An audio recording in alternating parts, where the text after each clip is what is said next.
tell, do you see the road? I'm not to my soul into me the size. Whenever the smoke clear out of my face and my picture perfect, you do it. All of that green together, the truth, yeah. I'm gonna tell you the Hello and welcome back to Cypherfics, guys. We are happy to have you back with us today in part 10 of What If Harry Potter Meets the Power Rangers. Make sure to like, share, subscribe and also press the bell icon so that you never miss a great update. Also make sure to check out the wonderful author 10star12 on fanfiction.net. Well, let's continue with the story now. After another 10 minutes or so of travel through hallways that never seemed to go anywhere, though Tommy assured them that they were moving upward and were growing ever closer to their goal, they finally arrived. According to the Green Ranger, the next hallway led directly to Rita's balcony observatory where she did most of her evil plotting. It was also one of the only places within the palace where the magical protections were weak enough to allow for Alpha to teleport the Rangers out. The only trick here was that said weakness in the protections were only present at the very edge of the balcony.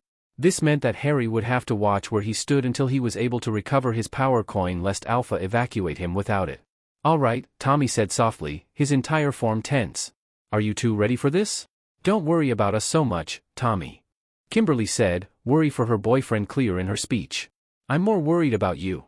There's no telling what Rita might do if this plan doesn't work out." Harry put a hand on her shoulder. "Hey, none of that. It's going to work." The three Rangers shared a few looks before nodding almost as one. "All right, let's do this."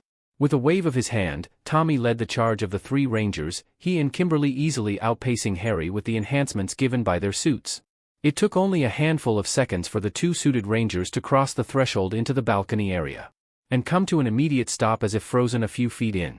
Harry skidded to a stop several feet from the doorway and quickly stepped into another nearby opening, recognizing the empty lab he had seen Finster in on his last visit to Rita's palace.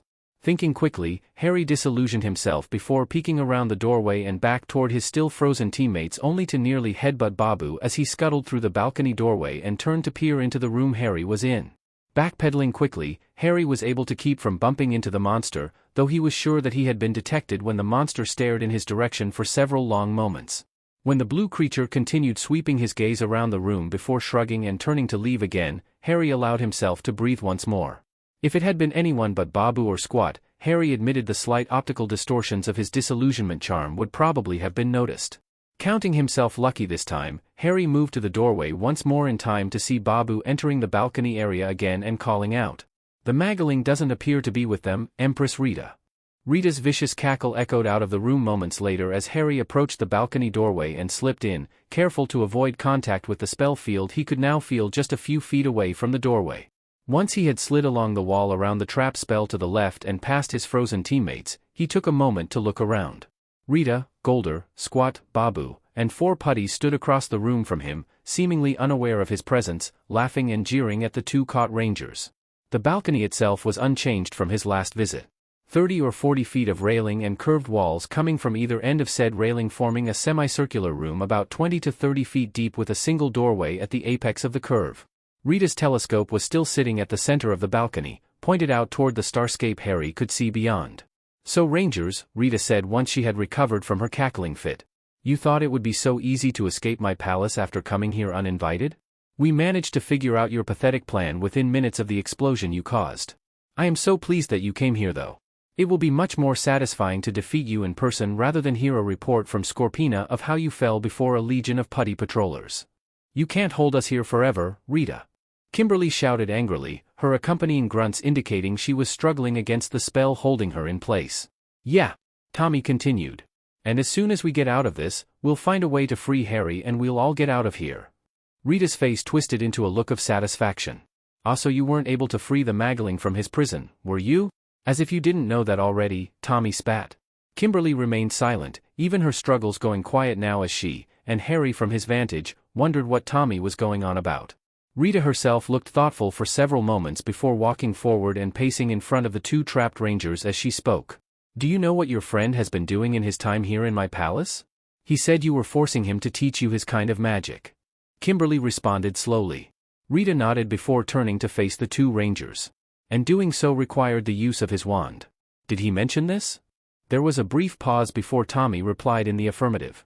Meanwhile, Harry worked his way further up the curved wall and into the room, keeping an eye on Rita and her minions, who still hadn't moved from their original places, Golder looking especially smug as he did so. Making sure to keep away from the railing and thus from Alpha's sensors for now, Harry tried to move around behind Rita so as to better take her off guard. Rita's next comment made him pause though. And do you think that a mage as powerful as him would remain in my captivity while his focus was in his possession? Have you not asked yourself why he didn't just morph and escape on his own? For the life of him, Harry couldn't figure out what Rita was getting at. Kimberly nearly shouted her next words, seemingly angry at whatever Rita was implying. What does that have to do with anything, Rita? I'm sure Harry would have escaped if he could. The space witch just ignored her. I'm sure he might have told you some crazy story about a magical object that prevented his escape, a collar of some kind, perhaps? Rita paused at this, looking back and forth between the two rangers. Though Harry couldn't see it at the moment, he felt sure Rita was smirking at them. I never really thought you would have fallen for so simple a diversion, but the Magling was right, you really are that clueless about magic. Kimberly seemed at a loss for words at this point, meaning it was Tommy's turn to shout.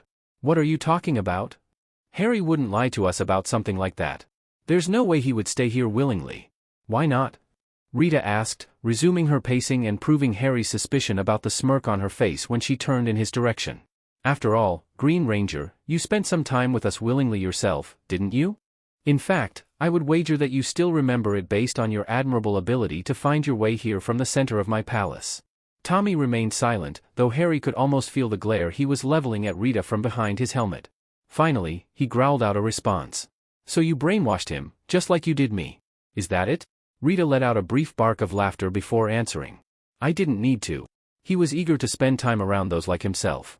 Those who could use magic. He may have taught me some of his spells, but it was a mutual exchange of information. He learned just as much from me as I did from him. He was free to leave at any time, but chose not to. I do believe he was contemplating joining my forces in the last few days, to be honest with you. Rita stepped closer to the two rangers and patted Tommy condescendingly on his armored cheek. I'm afraid that your rescue mission was doomed from the start, Rangers. When Rita started cackling again, Harry felt it click. Rita was trying to make Tommy and Kimberly believe that he had turned on them, on the earth, in favor of their magic-using enemy. She didn't know they had managed to get the collar off and was trying to make it sound like Harry was now working for her to demoralize them. If they really hadn't been able to facilitate his escape from the classroom/prison, it was a ploy that could well have worked. If it had done so, the two might well have lost a good bit of their defiance in light of his supposed betrayal, at least for a while. And even if they escaped, the rest of the team would then have been demoralized as well, leaving an opportunity for Rita to hit them while they were down. Now that he thought about it, Rita might even let one or both of them escape in order to create such an opening for herself. But in reality, what Rita didn't know may well end up hurting her if Harry got the right opportunity. I don't believe you. Harry would never do that to us. Kimberly shouted out. Harry sincerely hoped the outrage in her voice was false and that she hadn't fallen for Rita's ruse, though the lack of body language from the two due to their magical paralysis made it difficult to tell for sure. Oh no? Rita asked before walking back toward her minions. Why don't you ask Harry yourself? Harry barely caught the flash of light out of the corner of his eye before a figure stepped through the doorway behind the two trapped rangers. The figure was a very familiar one to the Magi Ranger. In fact, it was a face he saw every time he looked into the mirror. After spending as much time as he had in Rita's palace, coupled with how he was kidnapped and how he had been tricked earlier that very day, he knew that the Harry Potter lookalike could only be the Twin Man. The thing was, he hadn't told Tommy and Kimberly about the monster yet, so they couldn't really know that. Things had the potential to get very bad now. Ah, Harry. I see you managed to find your way here well enough. Rita simpered as the Twin Man walked around into Tommy and Kimberly's view, prompting a gasp of surprise from each of them. The monster bowed to Rita before responding. I did, Empress. I apologize if I'm a bit late, but finding one's way around here does take some getting used to. Harry had to admit, he was impressed. The Twin Man had his mannerisms down fairly well, from his accent to how he held himself, though the bowing and brow-nosing was quite out of character. Harry? Kimberly asked, uncertainly. The Twin Man turned to face Kimberly with a sneer on his face. Kimberly, sorry about all this, but I have a good thing going here, and I didn't want you two to mess it up. I get to learn all kinds of magic here, magic that Zordon could never teach me. If that means that I have to give up a few friendships on Earth, then so be it. When neither ranger seemed willing or able to respond, the monster turned back to Rita, who was looking toward him eagerly. When the monster then stepped forward and knelt before the witch, Rita smiled. You have done well here, Magling, and it is time your helpfulness was rewarded, as promised. Harry watched as Rita reached into her robes with her free hand and pulled out his power coin. He tensed up slightly and reached for his magic again, though didn't draw on it for fear of alerting Rita to his presence too soon. The monster playing the part of Harry Potter glanced up slightly to see what she had before immediately dipping his head down again as Rita spoke. You have proven your loyalty to me this day, so I feel that I can trust you with your power coin. I only hope you see clear to swear fealty to me as well and join in my conquest of Earth. There was only the briefest pause before the twin man responded eagerly. I would be honored to swear myself to you, Empress Rita. Harry had to repress a snort. The monster was hamming things up now, but the Magi Ranger knew his opportunity was coming as Rita held out his power coin flat on her palm toward the copy kneeling before her. Then take back your power coin, and become my Magi Ranger in truth. Seeing the monster reaching up to take the coin, Harry closed his eyes tightly, pulled on his magic, and gave it an internal twang, starting up his battle rhythm technique and using the initial surge of power to cast a spell from each hand. Lumos Solum. Accio Power Coin. The initial burst of light from his sunlight charm shot forth, completely masking the visible aura that sprang from his disillusioned form due to his battle rhythm. It also had the wonderful side effect of blinding everyone in the room save the twin man who was facing fully away from him and completely unprepared for much of anything but the performance he was putting on, and his teammates he hoped who had their visors to help shield their eyes. And so it was that none of the individuals in the room were in position to catch the power coin before it flew from Rita's hand and across the room into Harry's. The wizard wasted no time in shifting the coin into wand form and grasping it tightly in his right hand. While he would have liked to morph in this situation, he knew that morphing took too much time, especially for him, and he didn't have that kind of time in his current situation. Already, Rita and Golder were staring furiously across the room at him, having shaken off most of the momentary blindness caused by his light spell. Wand spells in one hand and wandless shields and annoyance spells from the other boosted by battle rhythm would have to do for now.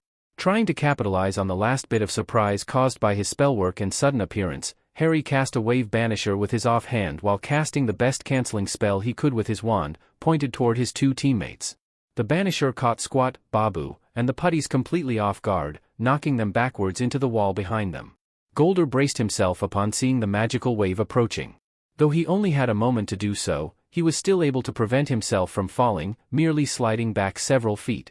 The twin man was caught in mid-rise, still disguised as Harry as he was turning to face the original, and was thrown into Rita. The sorceress herself shielded almost instinctively fast against Harry's spell, but was unable to prevent being knocked off her feet by her tumbling monster and ended up beneath the twin man on the floor. The general mess made of Rita and her forces gave Harry's cancelling spell enough time to break through Rita's trap, freeing Tommy and Kimberly who quickly dashed over to stand on either side of him. "Glad you're still with us, Harry," Tommy quipped, a touch of humor in his voice as Harry cancelled his disillusionment charm as well. "Yeah," Kimberly agreed with a nod. "I almost bought into Rita's story until she started going on about the collar. Too bad she didn't have all the details, huh?" Harry just shrugged. What can you expect from an egomaniac like Rita? She got so into her performance that she overplayed the part and ruined her entire scheme. Golder's roar of rage cut off any further discussion between the Rangers as he brought a hand up to his now glowing eyes and then flung it to his side, releasing a lance of energy toward the Rangers, specifically Harry. The Magemere flicked his wand and conjured up a block of cement in midair to intercept the attack, followed by a shield to protect his teammates and himself from the resulting shrapnel. Then, in a fluid motion, Harry flicked his wand, floating the cement shards into the air, before transfiguring them into dozens of needles with a wave off his free hand, the sizes of the shards preventing anything more dangerous, and sent them back toward Golder with another wandless banisher. Golder, seeing his attack countered so easily and the follow-up cloud of pointy things, shielded his exposed face with his crossed arms, letting the needles bounce harmlessly off his armor. Once the flurry of sharp tings ceased, he lowered his arms only to come face to spell with a bright red stunner courtesy of the Magi Ranger. As Golder dropped to the ground, magically unconscious, Rita climbed back to her feet while dozens of putties came rushing in from the adjacent hallway and gathered around her. "I don't know how you got rid of the subservience collar, Magling, but I promise you that you will live to regret defying me again." Harry smirked at Rita before stepping to his left with Kimberly and Tommy, closer to the balcony edge. "That's your problem, Rita, you always make promises that you can't keep." While Kimberly and Tommy continued leading him towards the balcony edge, Harry kept his wand trained on Rita and the encroaching putty horde, the tip of his wand and his offhand both glowing with collected magical power. A few more steps back and Harry felt the stone of the balcony railing behind him and saw Kimberly and Tommy in his peripherals standing against it as well. Rita let out a satisfied chuckle. "You're trapped now, Rangers. Though your rescue attempt went perhaps better than anticipated, it's all over now. Tommy shook his head slowly, his own soft chuckle barely audible over the mumbling cacophony of the putty's typical noises. I seem to remember a similar situation to this once before. Rita, don't you remember how it ended then? Any response Rita would have made was interrupted by Kimberly activating her communicator. Alpha, 3 to teleport out of here, now. Affirmative, Kimberly. Teleporting now. Rita's screech of fury accompanied the 3 streaks of light, pink, green, and purple, as they flew from Rita's palace at high speed back toward the Earth. Just like the last time Harry had returned to the Earth from Rita's moon palace, his knees buckled almost as soon as he rematerialized in the command center. Unlike the last time, there was nobody there to catch him before he fell. So it was that Harry found himself on the ground, his knees and face hurting from their recent contact with the command center floor.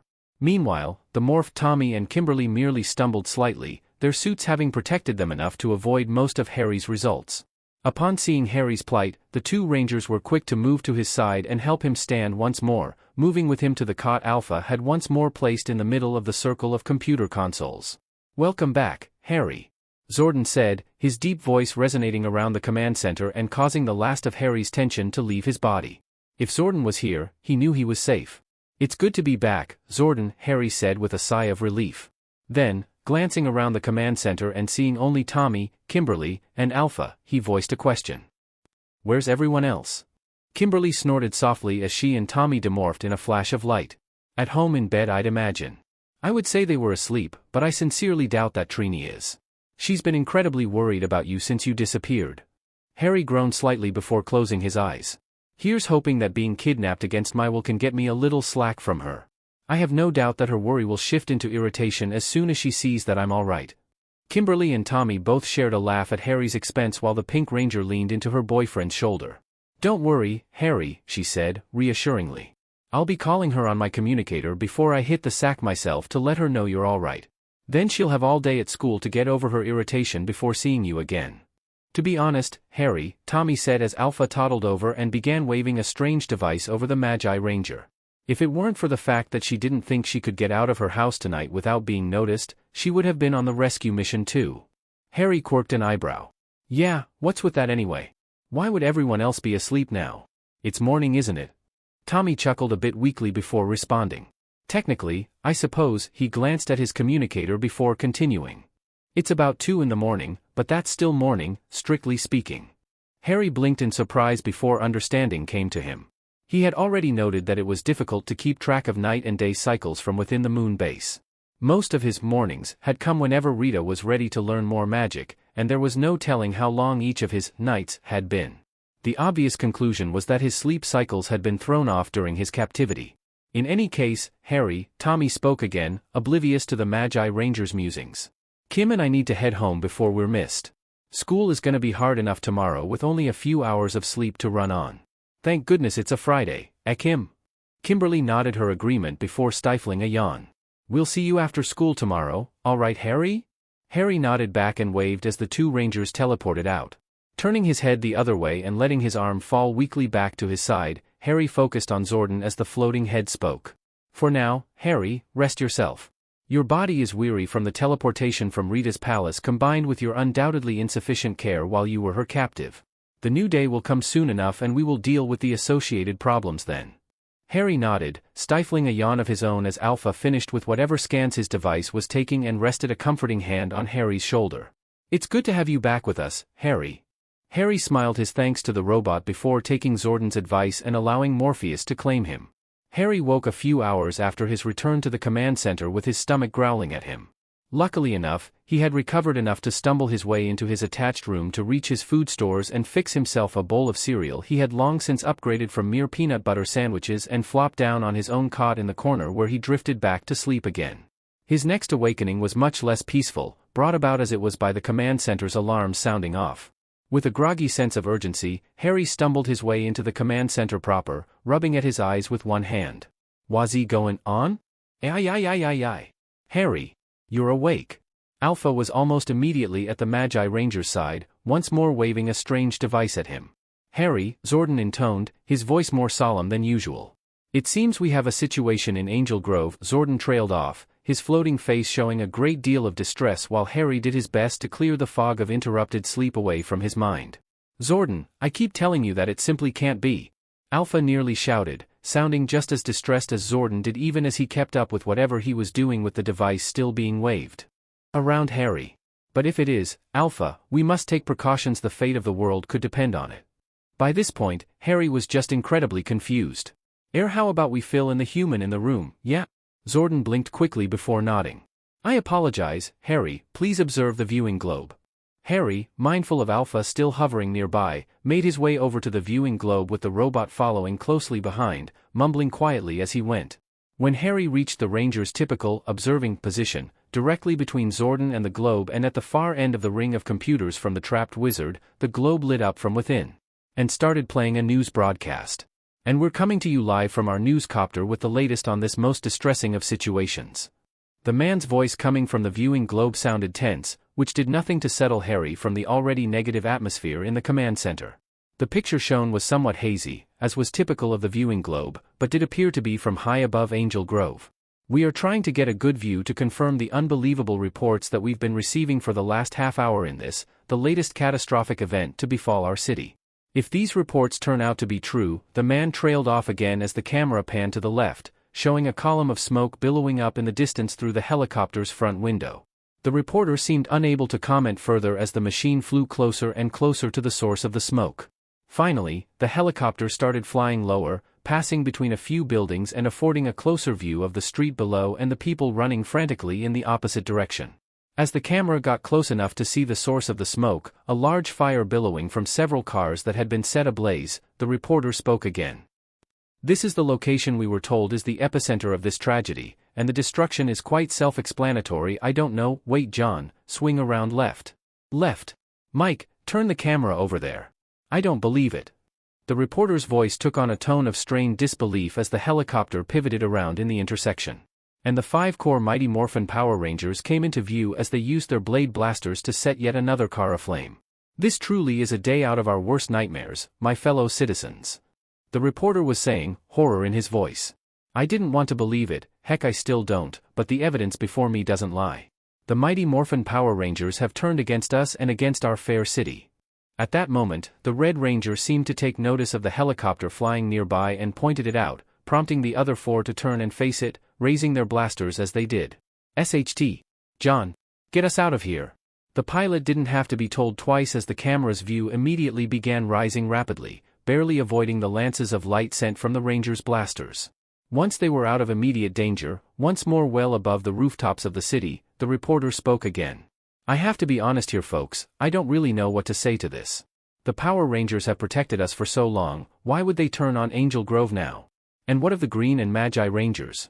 I didn't see them there with the others. Could they have turned on us too, or is there still hope?"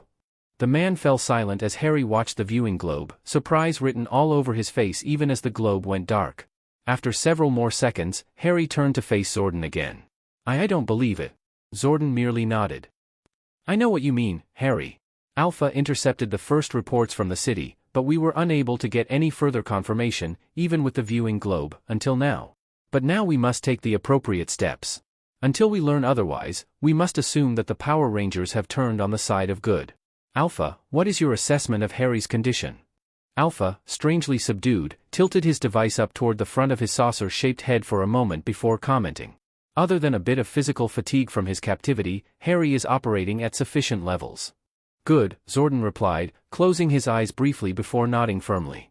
"Then Harry, there is only one thing that can be done. We dash." Zordon was interrupted by a series of loud beeps from one bank of computers that Alpha quickly scurried over to, setting his scanning device atop the computer before he began manipulating the controls. After a few moments and multiple button presses, Alpha suddenly let out a cry of happiness. "Ha! I knew it, Zordon. I knew that the Power Rangers wouldn't turn on us like that." Zordon just looked surprised and Harry felt a slight bit of hope fight its way through the disbelief. "What do you mean, Alpha?" "The computer has located the Power Rangers' communicators, and they aren't in the middle of the city. They're all still at school." Zordon now looked perplexed. "That doesn't even make any sense. Alpha, the Rangers should have been out of school an hour ago. Why would they still be there?" The 3, Wizard, Mentor, and Robot, floated silently for a minute, their minds racing to try and figure out why the Rangers were still at school, especially after school hours and with the city being attacked. At the very least, one would think that Jason or Tommy would have been rushing to face this new threat as soon as they found out, and with the news broadcast going on, there was little chance they hadn't heard somehow. Do you think they might be in trouble? Harry asked slowly. I mean, maybe something that kept them from contacting you already. Maybe Rita got to them in school before they could morph or something. Zordon hummed in thought before focusing his attention on Harry. You make a good point, Harry. I want you to go to Angel Grove High and attempt to discover what has happened to the Rangers. We shall make further plans to deal with the imposters attacking the city once you have done so. Harry nodded, though internally he let out a sigh of frustration. A guy just couldn't catch a break around this town, could he? A beam of purple light temporarily lit up a very familiar alleyway near Angel Grove High. When the light faded, revealing Harry Potter, the Magi Ranger took a few moments to look around, reminiscing on his brief mission into the disappearance of one Tommy Oliver that had brought him to this same place. It seemed like it was so long ago, but in reality it had only been a few short months. Bringing himself back onto point, Harry tapped his wand on top of his head and cast a disillusionment charm. Once the oh-so-familiar feeling of egg running down his body had faded and he was sure the spell was in place, he made his way out of the alley and turned toward the front doors of the school. The first thing he noticed was that the streets were mostly deserted, only a few cars here and there compared to what should have been much heavier traffic on a normal day. Of course, it was quite likely that emergency services had ordered people to stay in their homes while the Power Rangers were causing havoc in the streets. Harry repressed a growl. He had a theory as to what was going on. He just needed to meet with the other Rangers to prove it. Upon reaching the glass doors into the building, Harry found them to be locked. Shrugging to himself, Harry peered through the glass to see if there was anyone around. Before silently operating himself past the doors and into the school. Once inside he tried to figure out how exactly he was going to find the Rangers. The obvious solution was the Point Me spell, but seeing as he was currently disillusioned, he would have to drop the spell in order to effectively see the results. Not necessarily something he wanted to do at the moment. Another option would be to just wander around and hope he caught sight of them, again not ideal since it would take so long. While he was pondering his options, his Potter luck kicked in again as he heard a voice echoing down the main hallway from where he stood mere moments before two figures, a man and a woman, turned a corner and started towards him. I can't believe it, Ms. Appleby. I just can't believe that those kids would do such a thing, or honestly anything that would land them in detention. I know what you mean, but several other students reported seeing them in action. They pried open the water fountain and sabotaged it. I just can't believe that they tried to help up Mr. Kaplan when he slipped in the mess afterwards. Well, maybe they just felt bad. Perhaps someone else pushed them into trying that prank to get even and Mr. Kaplan fell into it by mistake. I know they've all been rather upset since that Potter fellow went missing. Oh yes, the poor dears, especially Trini. She hasn't looked so out of sorts as long as I've known her. Do you really think that they could all just be acting out because of that? Well, I'm no psychology teacher, but... Harry just stared ahead blankly as the two, who he assumed were teachers, entered a doorway a few feet away from him labeled office, preventing him from hearing any more of the conversation when the door closed behind them. Mentally, he added another reason for him to not drop the disillusionment charm. Apparently he was missing and there was no telling what kind of trouble it would cause if he suddenly turned up and was recognized in the middle of the high school building. Still, the overheard conversation did give him some useful information. With their mentioning Trini, Harry could assume that the two had been talking about the other Rangers and the guy had mentioned that they were in detention. Seriously? That's why the Rangers hadn't been able to battle against the phonies attacking the city?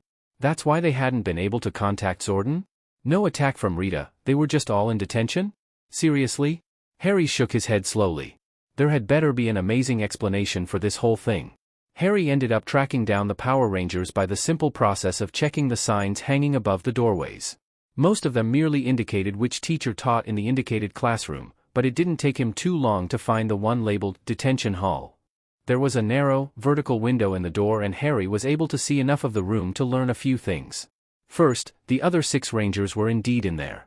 Second, the only other occupants in the room were Bulk, Skull, and someone who must be the teacher supervising their detention.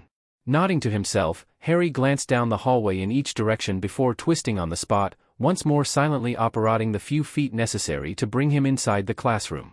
Upon appearing, Harry immediately waved his wand in a wide sweep, mentally excluding his fellow Rangers from the spell, and cast Somnus. The effects of the sleeping spell took hold almost right away, and the two bullies and supervising teacher dropped their heads to their respective desks, snoring loudly as they fell into an enchanted slumber. Jason practically leapt up from his seat and took a fighting stance, with the other rangers following suit soon after. "What's going on here?" he demanded, glancing around furiously. Harry just rolled his eyes. "Calm down, guys. It's just me." "Harry?" Trini squeaked, her eyes going wide as they all relaxed again, some quicker than others. "Where are you?" Harry couldn't help but let a smile stretch across his face as his eyes fell on his girlfriend, the last bit of subconscious worry brought on by Rita's trick finally subsiding. "I'm over by the door, Trini. I'm just disillusioned." "You're just what now?" Zach asked as he slid back into his desk, relief visible on his face as well. Logic would suggest that it is a spell that facilitates invisibility of some kind. Billy inferred, settling down before the multiple open books he had on his desk. Apparently, the genius wasn't letting detention get in the way of his studies. "Right in one, Billy." Harry responded before shaking himself and setting his mind back on track, even as the rest of his teammates sat again. "But that's not important right now. What the hell happened to you guys? Why are you here in detention when there's a bunch of fake Power Rangers attacking the city and ruining your image with the public?" "Say what?" Zach nearly shouted, half jumping out of his seat again before being shushed by his teammates and drawing back into himself. Harry shrugged before breaking into a brief explanation. "I woke up a while ago because of the command center alarms. The viewing globe showed the Power Rangers attacking the city, and Alpha determined that you guys were still here, so Zordon sent me to find out what was going on." Jason let out an audible growl before speaking. "Someone set us up. All we know is that we came around a corner in the hallway and saw a bunch of students laughing while Mr. Kaplan flailed around in a huge puddle of soap suds. We tried to help him up and he gave us all detention for causing the mess in the first place. Yeah, we were totally framed." Kimberly pouted, still looking a bit sleepy to Harry's eyes. Not surprising, since she hadn't been able to sleep for more than 10 hours like he had. "And I really hope this doesn't end up on our permanent records," Trini said next, her anxiety over her schooling warring with her relief at the confirmation of Harry's safety. Jason continued, undeterred by the girl's interruptions. "And when we got here, Kaplan confiscated our communicators when they wouldn't stop going off. He said we'd get them back when detention was over, so we couldn't get in touch with Zordon even when we knew something had to be wrong." Harry just rolled his eyes. "All right, well that certainly supports my theory as to what's going on. Rita has a monster called the Twin Man. That's how she was able to capture me. The monster disguised itself and caught me off guard. It did the same thing up in Rita's palace during Tommy and Kimberly's rescue mission. I'm willing to bet that that monster is responsible for the imposter rangers out there right now." Tommy nodded thoughtfully. "Yeah, that would certainly explain that extra copy of you that showed up when Kim and I were trapped." "My thoughts exactly." Harry agreed, disregarding the others' looks of confusion for the moment. "So let's get the heck out of here and take these fakes down, yeah." Before any of the rangers could respond, Harry's communicator went off. Confused, Harry raised his communicator and responded. "I read you, Zordon. What's up?" "Harry, Alpha and I have been tracking your progress on the viewing globe. I'm afraid that the others will be unable to help in the battle right away." "Say what now?" Harry asked, more than a bit surprised at Zordon's pronouncement, though no more than the other rangers who had also let out their own sounds of disbelief. Zordon continued unabated. "If the other rangers were to come with you to battle against the Twin Man, then it is more than likely that their absence would be discovered. Even if you kept your sleeping spell on the others in the room, it is highly probable that someone else would stumble upon the room and wake them. If that happens, the rangers would undoubtedly be in even greater trouble, not only at school, but with their parents as well. Such a situation would only be detrimental in the fight against Rita's evil forces." Harry blinked slowly. "So you're telling me that I'm gonna have to fight by myself for now so that the other rangers don't get into trouble with their parents? What about the grid's protections? Wouldn't they help smooth over that sort of thing?" "Unfortunately not, Harry. The protection provided by the morphing grid merely prevents people from connecting the civilian identities of those who use the grid's power with their morphed alter egos. Allowing the rangers to battle in spite of limitations put on their civilian identities is not within the grid's purview. In any case, despite the apparent odds, I am confident that you will be able to prevail in this battle. While its illusion powers are formidable on their own, the Twin Man's combat capabilities are somewhat less than most of Rita's monsters. In addition, according to our sensors, the other false Power Rangers with the Twin Man are nothing more than putty patrollers beneath the illusions. You should be able to deal with such threats relatively easily, even on your own." Harry found himself unable to respond at first. He was still processing the fact that he was going to have to fight this next battle alone, or more specifically the reason why he would have to fight alone. Seriously, you couldn't make up stuff this ridiculous. Finally, Harry took a deep breath before letting it out slowly. He could do this. Like Zordon said, it was just a weaker-than-average monster and a bunch of costumed putties. No big deal, right? One final thing, Harry. CRP. I'm afraid that, should Rita grow the Twin Man, you will be without a Zord for the time being. Harry instantly felt his worry increase and nearly snapped at his teacher. What happened to Hedwig? She is all right, Harry. When you disappeared, Hedwig was rather inconsolable. It certainly didn't help that none of us could communicate with her as easily as you can. When we confirmed that you were being held in Rita's palace 3 days ago, Hedwig attempted to rescue you herself. The problem was, without you to help facilitate her transformation into her Zord form, she quickly exhausted her own energy attempting the same and is now recharging and recovering in the Zord hangar with the other Zords. Harry let his tension drain again, though certainly slower as he was still quite worried for his familiar. At least this explained why he hadn't received the expected telling off from Hedwig the moment he awoke in the command center. He had to admit, Hedwig doing something like that wasn't terribly unexpected now that he really thought about it. She was incredibly protective of him, especially since her reincarnation as his Silver Owl Zord. Alright, Zordon. I guess I'll just have to hope for the best and try to take these guys down as fast as I can. Deactivating his communicator, Harry turned his attention to the other Rangers who were all looking at him with varying degrees of worry. And as for you guys, as soon as you get out of here, I would really appreciate it if you would hightail it to the battlefield, alright? 6 nodding heads were his response before Jason spoke. We'll be there as soon as we can, Harry. Just try and stay out of trouble until then. Well, I'll be off then. I'll cancel the sleeping spell before I leave, so try not to act out of the ordinary if you can. Harry said, raising his wand to put actions to words when he was interrupted once more. Please, Harry, be careful. Harry glanced up at Trini when she spoke, her concern clear on her face though her gaze wasn't focused on him due to his near invisibility. Making up his mind, Harry walked over to where she sat and put a hand on her shoulder that she immediately covered with one of her own, a weak smile on her face. Hey, no worries. Zordon is right, I can take care of these guys, and I have a score to settle with the Twin Man. This'll all be over before you know it and we'll be laughing about how you guys got stuck in detention while enjoying smoothies at the youth center. Trini's smile grew slightly before nodding. I really wish I could see you right now. Harry gave his own, unseen, smile back. Can't take the risk of someone else seeing me here. Apparently, I'm missing. Oh yeah, Zach chuckled awkwardly. I guess we'll have to figure out how you're going to be found again, huh? Harry snorted briefly before giving Trini's shoulder a final squeeze and pulling away. Yes, Zach, we will, but that's for later. Harry quickly walked back to the corner of the room by the door before raising his wand again. Catch you guys later, and he waved his wand, canceling the sleeping spell on the non-ranger occupants of the room before vanishing with a soft pop of apparition. Reappearing atop the school building, Harry took a moment to look out over what he could see of Angel Grove. While the school building wasn't the tallest building in Angel Grove, and honestly not even in the area, he could still easily see the trail of smoke billowing up into the sky where the Twin Man and his false rangers were attacking the city. It's time for a bit of payback, Twin Man. Harry growled, clenching his fist tight.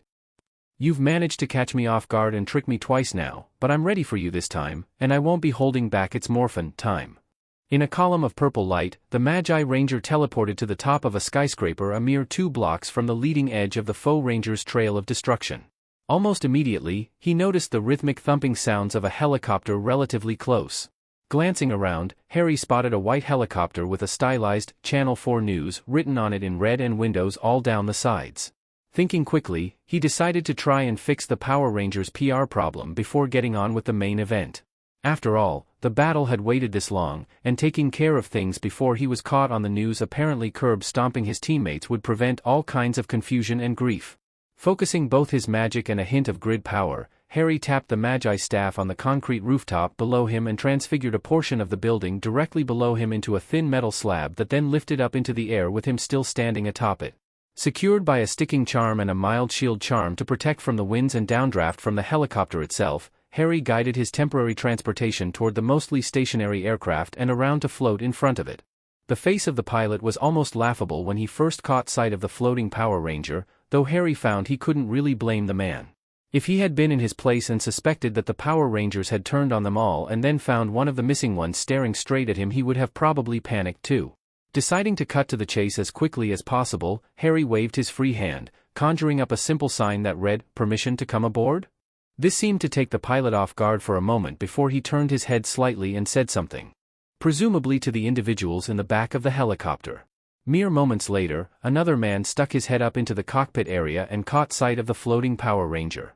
The two men exchanged words briefly, the pilot seeming to grow slightly more panicked for a moment before calming again and turning to face Harry again, giving him a thumbs up and a nod. Nodding in return, Harry watched as the helicopter turned sideways and a door opened in the side facing him with the man who had come up to the cockpit standing there, a HRNSS helping keep him in the aircraft as he waved the Magi Ranger closer. Harry did indeed bring his floating platform closer to the helicopter until the downdraft from the propeller blades threatened to overcome even his stabilization charms. At that point, he banished the platform and operated the short distance left, appearing just behind the man still standing in the open door. The man appeared confused for a moment, but when he turned to find the Magi Ranger behind him he nearly jumped out of the helicopter in shock. In the cabin of the aircraft itself, a relatively small space all considered, there was only one other person, this one with a camera resting on his shoulder and pointing right towards the newly arrived Ranger.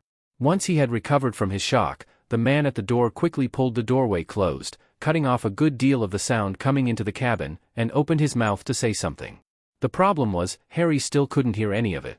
The problem persisted when the man, Harry assumed a reporter seeing as he had already identified the cameraman and pilot, attempted to hand Harry an extra headset, which wouldn't really work as intended through his helmet.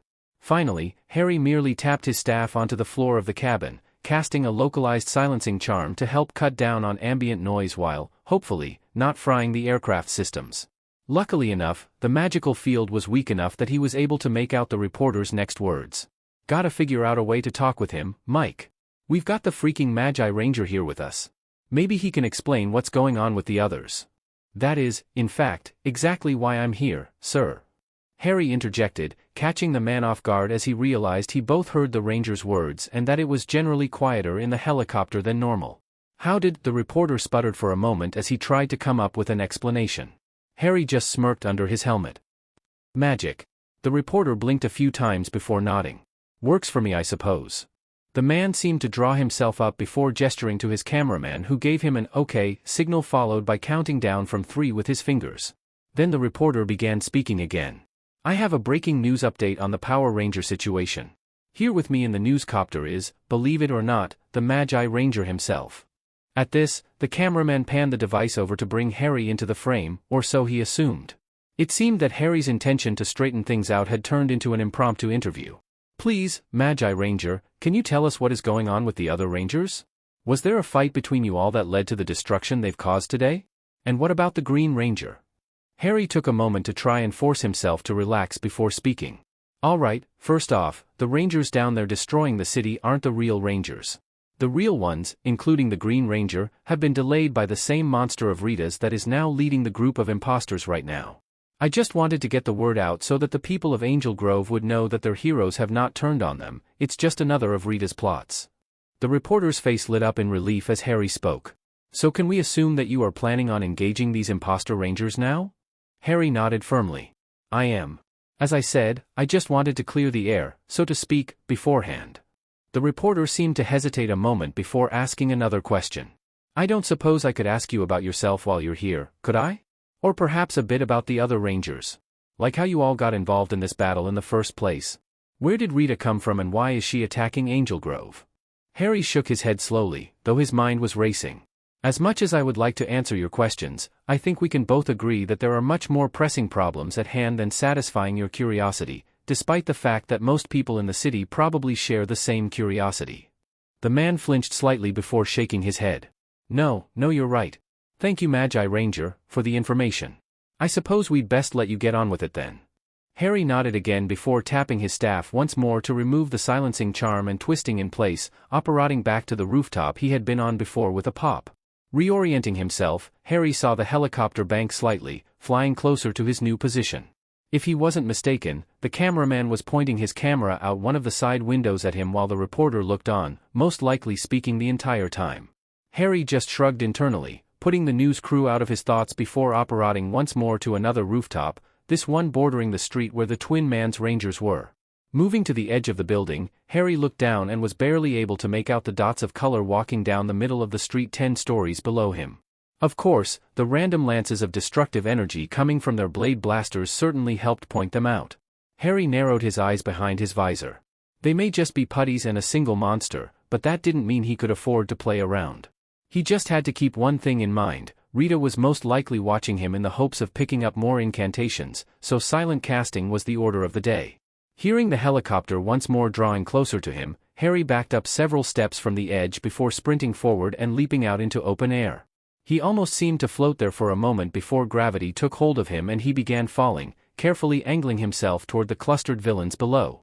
When he had traveled about half of the distance, Harry jabbed the Magi staff forward, letting fly with several blasting charms that rained down upon the unsuspecting monsters before a massive force wave both sent them flying and cancelled enough of Harry's momentum to allow him to flip into a crouched landing safely.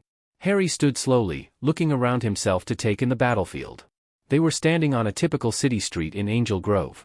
In this case, Harry found himself fairly close to the center of a double-lane, two-way street, giving him 15 to 20 feet on either side with another 10 or so feet of sidewalk before reaching the buildings. Along either side of the road, trees sprouted from strategically spaced planters in the pavement that stood between 10 and 15 feet tall, bringing a bit of life to the otherwise boring cityscape. Mostly by chance, Harry was facing the slowly recovering faux Red Ranger, who he suspected to be the Twin Man in disguise, with the other four spread out around him, the yellow and black behind him and pink and blue to his left and right respectively. Faux Red almost immediately started in on the act upon climbing to his feet, speaking with Jason's voice. "What are you doing here, Harry? We already decided we were taking over the city and that's final." Harry just shook his head. "It's no use trying anymore, Twin Man. I've already spread the word that you guys aren't the real Rangers. Now, I'm here to finish things between us." "What are you talking about?" Faux Red continued while the other four glanced around uneasily. If one didn't know better, one might actually buy into their act. It must have been the Twin Man's magic boosting the acting ability of the putties, because there's no way that they were usually this capable. Of course we're the real Power Rangers. Who else would we be? Seeing the monster was determined to stick to its role, Harry began drawing up power as he spoke. "You know exactly what I'm talking about, Twin Man. I'm not going to let you drag the reputation of my friends through the mud for whatever plan Rita has cooked up this time. Especially not with our personal history. I'm gonna take you down." Harry lifted the Magi staff up a few inches before bringing it down with a slight grunt, releasing a wave of kinetic magic that washed over his multicolored opponents before they could react. Almost immediately, their feet lifted off the blacktop, leaving them stuck hovering in midair. "Unfortunately for you all," Harry drawled, smirking as he watched the monster and putties in disguise flail around helplessly. "I am in no mood to play around today." Focusing his will upon the power within him, Harry molded it into the form of a hand and grasped the faux Yellow Ranger with it before creating another and grabbing the black. With a mental command, his two invisible hands of kinetic force swung forward on either side of him, catching the blue and pink faux Rangers as they went before slamming into the Twin Man from either side. The 5 imposters ended up in a pile of limbs on the ground, each of them struggling to stand again while Harry gathered his magic and jabbed his staff forward. His silent Bombarda Maxima lanced out, flashing over the distance between him and his target in mere moments before engulfing them in an explosion that rattled the windows around them. Harry waited. After a few moments, the smoke began to clear, slowly revealing a crater in the blacktop before Harry's attention was caught by rapid movement from his right. Acting quickly, Harry spun, casting a wandless shield with his offhand while the Magi staff lit up with power once more. Only to stop himself just before releasing the built-up power into the chest of the Green Ranger. "Whoa," he said, raising his arms in a gesture of surrender. "I come in peace?" Harry let out a sigh as he relaxed slightly and dropped his shield before glancing back toward the crater and seeing several gray figures lying there motionless. "Sorry about that, Tommy, I suppose I'm a bit on edge." Tommy merely chuckled uneasily before waving his arm in the general direction of the crater in the street. "Yeah, I can see that. It looked like you got them all thought." "So it does," Harry hummed thoughtfully. "Where are the others?" "Oh, don't worry, they decided to check around for more putties and sent me on ahead to see if you needed any help." Harry nodded before releasing a deep sigh. "Well, in that case," Harry gestured with his staff toward the Green Ranger and released a burst of magic, causing the pavement below him to leap up, encasing his arms from his elbow down and his legs up to his knees in blacktop, effectively holding him in place. "You won't mind if I check on your story." "What the hell, Harry?" Tommy said, struggling against his stone-like bindings. "This'll only take a second." Harry replied calmly before raising up his left wrist to his mouth. "Alpha, this is Harry, come in." "I read you, Harry, and I think I know what you want to ask. The Green Ranger you caught can't possibly be our Green Ranger because he and the others are still at Angel Grove High." Harry smirked under his helmet before leveling a hidden glare at the suddenly motionless faux ranger. "Thanks, Alpha, you read my mind." Harry took one last glance into the still smoking crater and counted 5 unmoving putty patrollers where there had previously been 5 fake Power Rangers. Nodding in satisfaction, he turned to fully face the trapped Green Ranger. "You know, I have to say that it was rather tricky of you to wait in the wings like you did. I honestly thought you would have taken the form of the Red Ranger. Oh well, my bad. I guess it's just good that it worked out in the end, Twin Man." "What are you talking about?" Harry just scoffed. "Even now you're sticking with your little ploy, hoping that I'll buy into it. Well, I know one way to know for sure." Reaching within himself once more, Harry used his own magic to guide the power into a canceling spell, casting it silently at the trapped ranger. The Green Ranger's form seemed to flicker for a moment as the Twin Man's illusion fought against the grid-powered cancellation spell. Finally, after a few more moments, the faux ranger was engulfed in a flash of light that quickly faded to reveal the shiny metallic form of the Twin Man. "Tell me truly," the monster growled, renewing its struggles against the blacktop restraints with equally ineffective results. "How did you know it was me?" Harry rolled his eyes as he spun the Magi staff around himself, gathering power into it once more, and took several steps back. "Do you really think that after falling for your tricks and getting captured, falling for it again just before my escape started, and then seeing you in action one final time just before we all left that I would fall for anything as outlandish and ridiculous as the other Power Rangers attacking the city without questioning it? How stupid do you think I am? Stupid enough to get caught in the first place." The monster shot back, grunting every so often as it pulled at its trapped limbs. "By the way, how did it feel to destroy your girlfriend's look-alike? Should she be warned that you're the violent type?" Harry growled under his breath before silencing the monster and smiling slightly as it seemed to panic all over again. "Is it really smart to keep on egging on someone who is already about to destroy you because they're ticked off at you?" When the monster failed to respond, Harry just shrugged and released the built-up power within his staff with a move and a ki, launching the purple orb of the incomplete form of his finisher at the trapped monster. He really should have expected what happened next. The monster all but absorbed the blast, the reflective surfaces that made up most of its body glowing with a purple tint as it began laughing manically.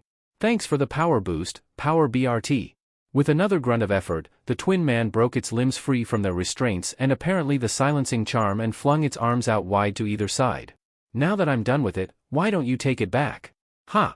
Arcs of purple lightning traveled from all over the monster's body toward the single mirror-like panel in its chest.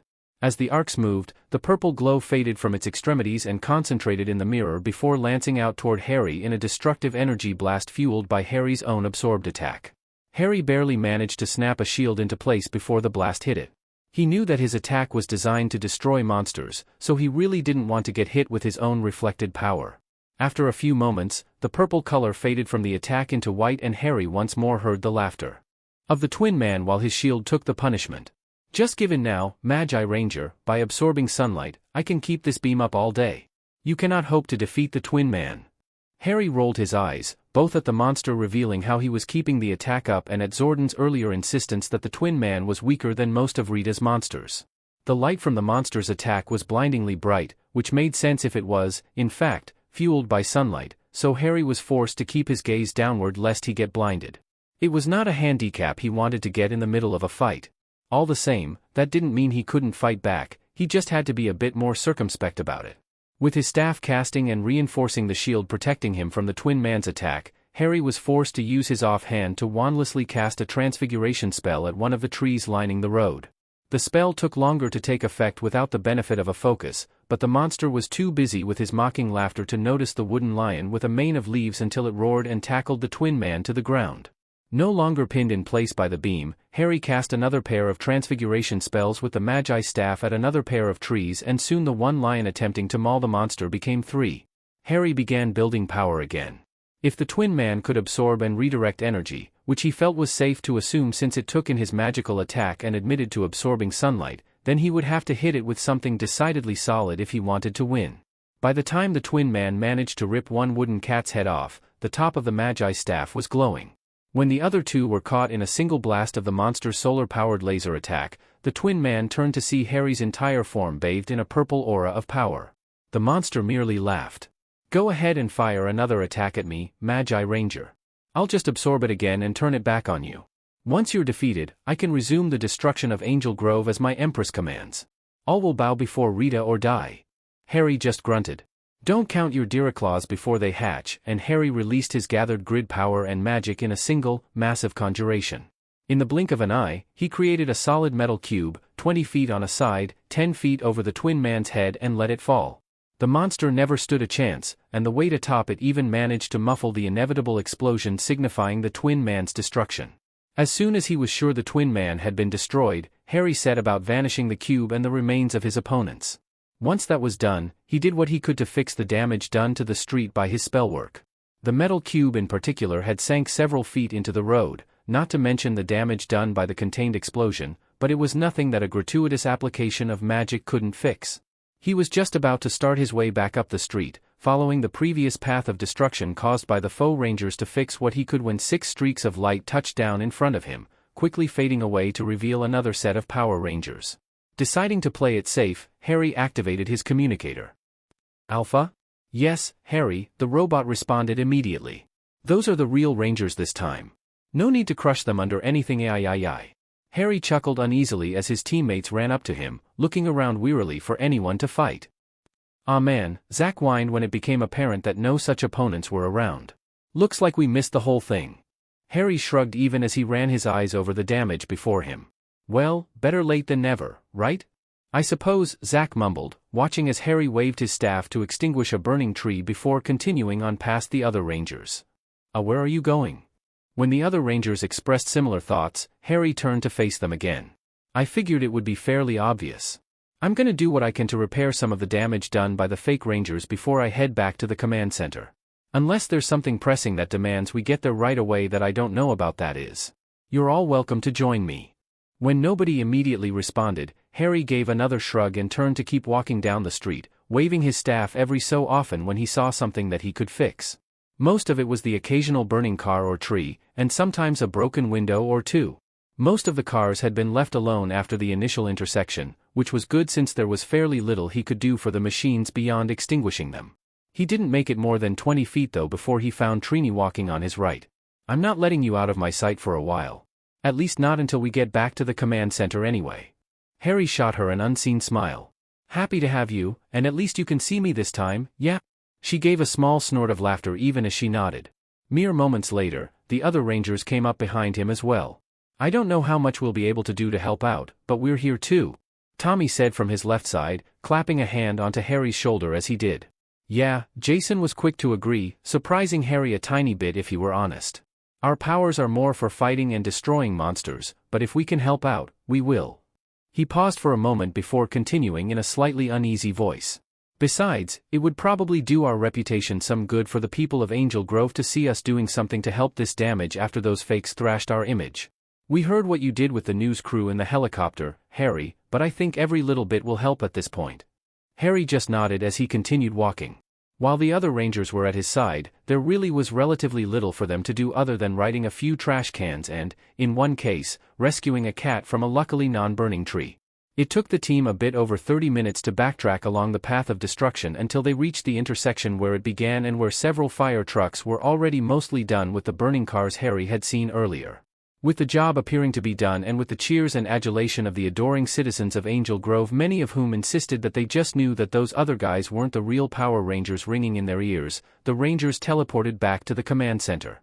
As soon as the 7 materialized within the ring of computers, they all, almost as one, reached up and unbuckled their helmets, removing them and tucking them under an arm. This turned out to be a mistake for Harry as he was almost immediately assaulted by a feathered cruise missile.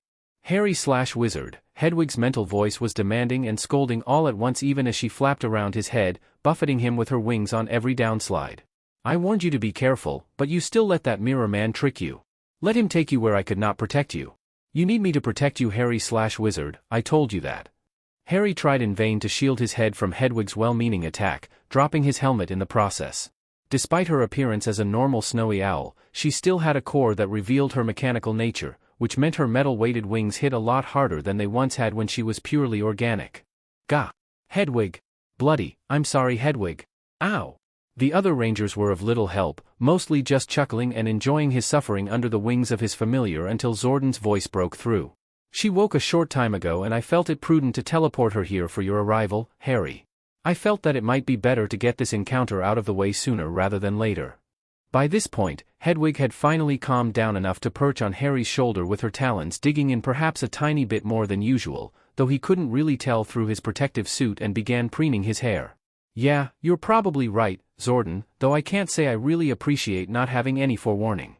Zordon and the other let out a brief bout of laughter before the floating head responded. Be that as it may, I imagine that your familiar is reminding you of the benefits of situational awareness. Even when you believe that you are in a safe place, with Rita around, you must always be wary, Power Rangers. This time, the crisis was averted with relatively little damage done, but we cannot always be assured of that in the future. Harry and the other Rangers nodded, but it was only the wizard who spoke. I understand, Zordon, and I'm sorry for letting things happen like they did. I'll try to keep that in mind in the future. Then the lesson has been learned.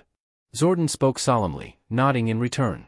Harry then felt a tap on his arm and turned to find Trini next to him, though she was focusing her gaze on Hedwig. Are you done with him now, Hedwig? I have a few things I'd like to say. Harry felt his heart drop slightly when the owl spun her head to look at Trini, then at Harry, then back at Trini before bobbing slightly and taking flight. She flapped her way over to one of the computer consoles before landing and turning once more to watch the encounter to come. Harry smiled nervously as Trini stepped up closer to him, glaring straight into his eyes. A Trini? Then she full-on punched him in the shoulder. Harry stumbled back a step even as Trini started ranting, punctuating every few words by beating on his chest with a fist. You idiot. Do you have any idea how worried we all were? How worried I was? Kim and I had to find out from Ernie where you went, but we couldn't find any sign of you. It took more than 2 weeks before Zordon and Alpha were able to find out that you were in Rita's palace, and that certainly didn't make things better. You stupid idiot. Gah. Any reaction Harry might have made, any response he could have given to any of the points she brought up, were rendered completely moot when she grabbed him by the front of the vest/cloak on his ranger suit and jerked him forward, pulling him into a spontaneous kiss. Harry's eyes went wide for a moment, briefly taking in equally shocked looks from the other rangers behind Trini, before he let them slide closed as he began to respond to his girlfriend's rather frantic kiss. He brought his hands up to her waist as the kiss stretched on, but the moment he made contact, Trini drew back suddenly. Harry opened his own eyes to see her staring wide-eyed at him, her cheeks turning red, before she turned to the now knowing and smirking faces of her friends before spinning again and burying her face in his chest. I cannot believe I just did that in front of everyone. Harry struggled to fight down his laughter and his own blush as he wrapped her in a hug, idly rubbing her back soothingly.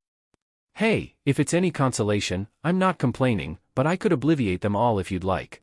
Trini met his eyes again, a contemplative look on her face before her thought process was interrupted by Kimberly's shout. Heck no. I've been waiting ages for you two to finally kiss. No way am I going to let you erase that memory. Then Hedwig had to ruin the moment. Harry/Wizard, if you and Pretty Yellow are only going to practice courtship behavior, then she needs to step aside. I have not yet finished scolding you. Harry refused to explain his exasperated groan no matter how much the others questioned him. He also refused to get more than a few feet away from Trini, though at this point, neither of them were complaining. In the wake of Harry's kidnapping and rescue, there was a good bit of work to be done for the dimensionally displaced wizard. He, with the help of the other Rangers, had to arrange for his reintegration into society. This included coming up with a suitable cover story that would help keep the people of Angel Grove in the dark. Initially, Harry had suggested just telling the truth, slightly modified to help hide his status as a ranger. His suggestion would have the entirety of Angel Grove knowing that Harry Potter was kidnapped by Rita Repulsa for some unknown reason and was then rescued by the Power Rangers. Needless to say, the other Rangers shut this down quite quickly. It was Trini who first pointed out the attention that would bring upon Harry, far above and beyond what he got after the incident at the bank. In this case he would be specifically involved, whereas with the bank he was just a name on a list. Admittedly, he would receive attention regardless of Rita's involvement, but it would be far less if the Space Witch's name was left out of it. If that wasn't enough, the other Rangers couldn't think of a single plausible reason for Harry to have been targeted by Rita other than him being a ranger, a detail that they felt such a story couldn't do without. It was rather possible they were too close to the problem, so to speak, but ultimately they all decided, supported by Zordon, that it would bring up a few too many questions to chance Harry's identity on it, even with the grid's protection. Besides all that, Ernie, with some support from the Rangers, had filed a missing persons report on him a few days after he had gone missing. While the Rangers hadn't thought it would do too much good as they knew there were very few earthly threats that could harm their magic-wielding teammate, they couldn't really talk the kindly man out of it. And after so long with no leads on his disappearance, the police had released the information to the public in the hope that someone knew something. This was yet another aspect that made it a bad idea to involve Rita in their explanation. If the people of Angel Grove started worrying that they could be randomly snatched up by Rita at any given time, it could cause all sorts of problems, general aura of peace and happiness caused by the grid's focal point or not. In the end, a story was settled on that was partially truthful, while still avoiding getting close enough to the facts to cause them problems. And so it was that Harry James Potter, approximately 19 days after he was last seen in public, stumbled into the outskirts of Angel Grove, California, covered in dirt, showing signs of malnutrition and dehydration, and carrying some heavily damaged and very basic camping supplies. Of course the supplies were conjured and just generally magicked into their worn condition, and the symptoms he was displaying were created with a bit of clever spellwork, but the effect was the same either way. The story he told the police when he was interviewed was that he had accepted a small magic job from a stranger with a Jamaican accent at the youth center. After arriving at the designated location, a suburb on the outskirts of the city, he knew he had started his performance, but most of his memory of the event were fuzzy. What he guessed was that at some point he had passed out, and when he awoke he found himself tied by ropes and being manhandled out of a SUV somewhere in the mountains to the north of the city. Fortunately for Harry, the kidnapper hadn't secured his hands very well, and Harry was able to free himself shortly after the man deposited him on the ground and turned back to their vehicle. Unfortunately for the kidnapper, Harry was partially trained in martial arts, and was able to catch the man off guard when he sprung up at him. Unfortunately for Harry, the man managed to wrestle his way free after a lucky blow that left Harry dazed. By the time he had recovered himself, the man had jumped back in his vehicle and sped off, leaving Harry with the clothes on his back, a length of rope, and a pack that the man had been carrying from the SUV when Harry jumped him. The pack had, conveniently enough, contained some basic camping/survival supplies and the like, which, along with an insane amount of luck, allowed Harry to survive for the 19 days he was lost. He probably wouldn't have been missing for so long if he hadn't had so much trouble getting oriented when finding his way back. Harry was certainly no outdoorsman though, so he couldn't really be blamed for that. It took several run-throughs before the detectives assigned to talk with him were satisfied that Harry had told them all he knew. It certainly helped that the other Rangers had drilled Harry on this story mercilessly the day before to make sure he didn't mix anything up. They all figured that any small detail of Harry's story that changed could cause all kinds of problems with his believability, which would open up a whole new set of troubles, and so was best avoided. Once the officers were done interrogating him, they informed him that his magic supplies and props had been recovered by the true owner of the house he had performed at. It was one bit of evidence that supported foul play in his disappearance early in the investigation and would be returned to him within the week. With that out of the way, Harry was immediately shipped off to a hospital where he was poked, prodded, examined, tested, and generally treated for all of his symptoms. It was at this point that Harry was forced to use a plethora of confundus charms and other similar spells to make sure that his story held up medically as well. It wouldn't do for him to test as being mostly alright when he was supposed to have barely survived a life-or-death hiking trip through the mountains. The entire ruse was supported by the arrival of Tommy, Kimberly, Zach, and Trini, who all rushed into his room, of course incredibly happy to see their friend after so long and more than thrilled that he was alright. After a bit of prompting teasing from Kimberly and Zach, Trini even reenacted her own greeting from the command center right there in his hospital room while he was confined to the bed, though with significantly less hitting, a less spontaneous kiss that was also perhaps less intense, and a great deal more blushing during the rant. Harry was later congratulated by one of the male nurses on having such an attractive girlfriend who obviously cared about him so much. Harry just smiled in return and commented on his insane levels of luck. Once Harry was released from the hospital, again with judicious use of spells to ease the way a bit quicker than usual, he was faced with yet another problem, Ernie. The lovable man was almost as worried about Harry as the Rangers had been and nearly crushed his employee in a hug the moment Harry walked into the youth center. Ernie then spent the next several minutes ranting about how he knew that there had been something weird about that guy and that he shouldn't have let Harry go off on that job. That if he had voiced his concerns, maybe Harry wouldn't have gotten stranded for so long and wouldn't have come so close to death. Apparently the tests from the hospital had been leaked and his spells made him appear closer to death than he had thought. The police detectives were even commenting on how he had seemed quite alright to talk during their interviews and that if they had known how bad he had really been that they would have conducted the interviews after the hospital visit. It was a huge mess no matter which way you looked at it. In any case, Ernie hadn't really let up on his overprotective bit since, and his return had been staged a few weeks ago. In the meantime, Rita had made no further moves toward Earth, though the occasional pulses of magic detected from her palace by the command center sensors and occasionally by Harry and Zordon when the pulses were strong enough let them know that she was far from inactive. When compared to the worry this brought upon Harry and the other Rangers, the near-constant jokes about camping mostly from Bulk and Skull were fairly easy for the Magi Ranger to ignore. Speaking of, "Hey, geek," the overweight bully shouted upon entering the main area of the youth center and catching sight of Harry behind the counter. "I heard you were planning another camping trip. I might be able to give you a few tips if you want. It might keep you from nearly killing yourself this time." This was immediately followed by Skull's shrill laughter accompanied by the parroting of Bulk's last several words and more laughter. Harry just rolled his eyes and focused on his cooking. A few moments later, Harry imagined he could feel the floor shaking as Bulk stomped his way up the few stairs to the food court area of the youth center and over to the counter. "Hey!